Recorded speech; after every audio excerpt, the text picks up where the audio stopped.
जय श्री कृष्णा मित्रों।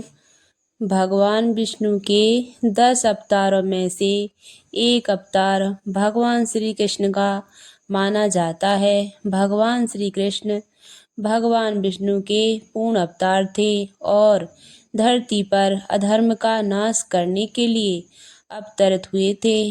क्या आप जानते हैं कि भगवान श्री कृष्ण की मृत्यु कैसे हुई थी? किसने भगवान का अंतिम संस्कार किया था और अंतिम संस्कार में भगवान का ऐसा कौन सा अंग था जो कि जला नहीं था और वह आज भी धरती पर है? इन सभी प्रश्नों के उत्तर जानने के लिए आप इस वीडियो के अंत तक जुड़े रहिएगा। प्रणाम मित्रों। जय संतोषी माता चैनल में आपका बहुत बहुत स्वागत है।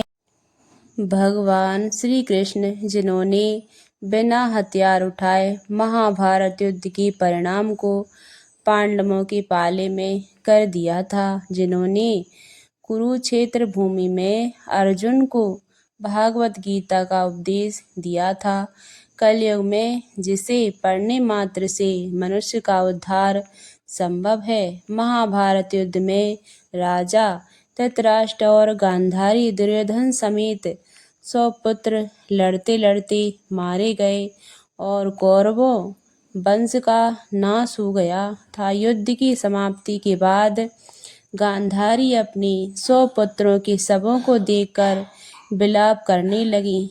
तभी भगवान श्री कृष्ण उस दुख के समय में गांधारी के समक्ष गए। गांधारी श्री कृष्ण को देखकर बहुत क्रोधित हो गईं और बोली कि मेरे पुत्रों की मृत्यु का कारण तुम ही हो। अगर तुम चाहते तो यह युद्ध टल सकता था, किंतु तुमने ऐसा नहीं किया।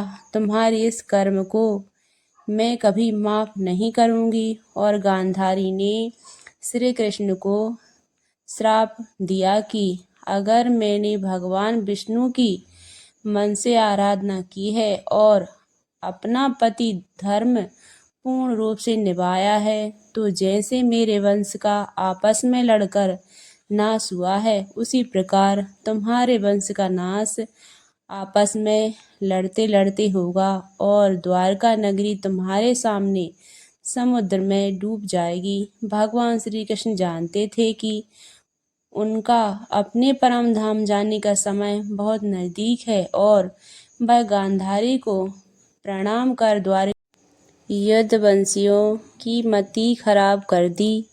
महाभारत युद्ध के 36 वर्ष बाद विश्वामित्र की अति दुर्वासा, भृगु, नारद आदि बड़े बड़े ऋषि द्वारका के पास पिटारिका क्षेत्र में निवास करने लगे।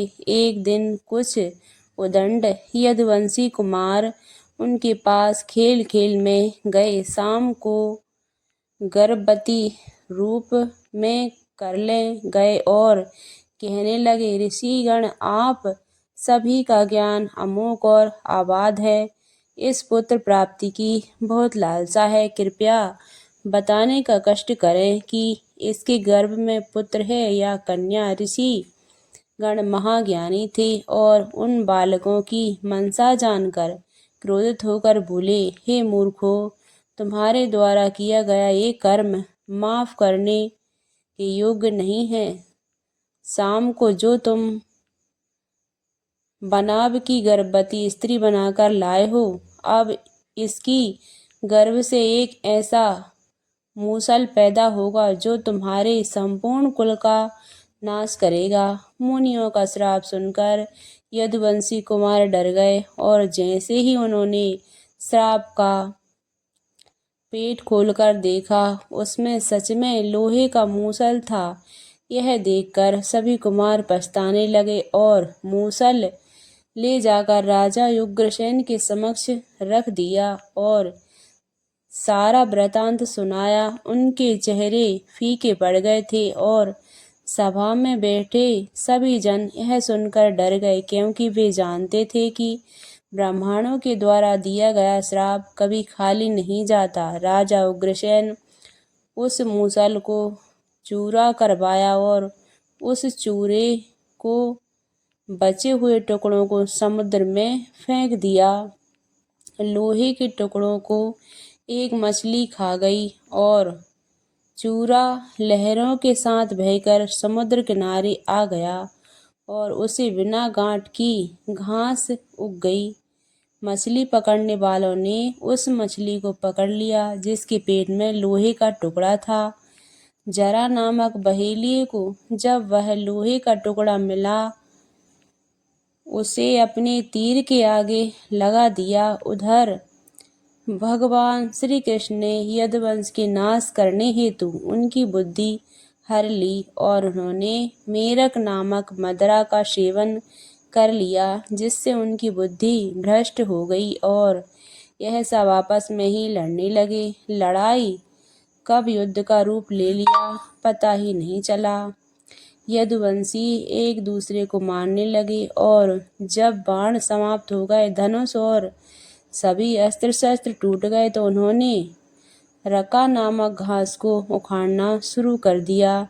यह वही घास थी जो ऋषियों के श्राप से उत्पन्न हुई मूसल से पैदा हुई थी। यदुवंश के हाथ में आते ही वह वज्र के समान कठोर मुग्दल के रूप में आ गई। यदुवंशियों ने उस घास से एक दूसरे का सिर काट दिया। यह सब देख बलराम जी समुद्र तट पर परमात्मा का चिंतन करते हुए अपने मनुष्य शरीर का परित्याग कर दिया।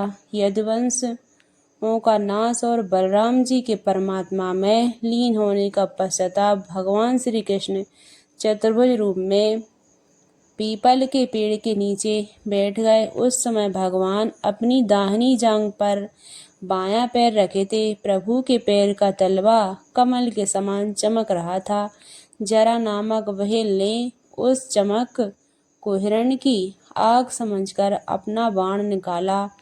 यह वही बाण था जिसके आगे मूसल का बचा हुआ लोहे का टुकड़ा लगा था।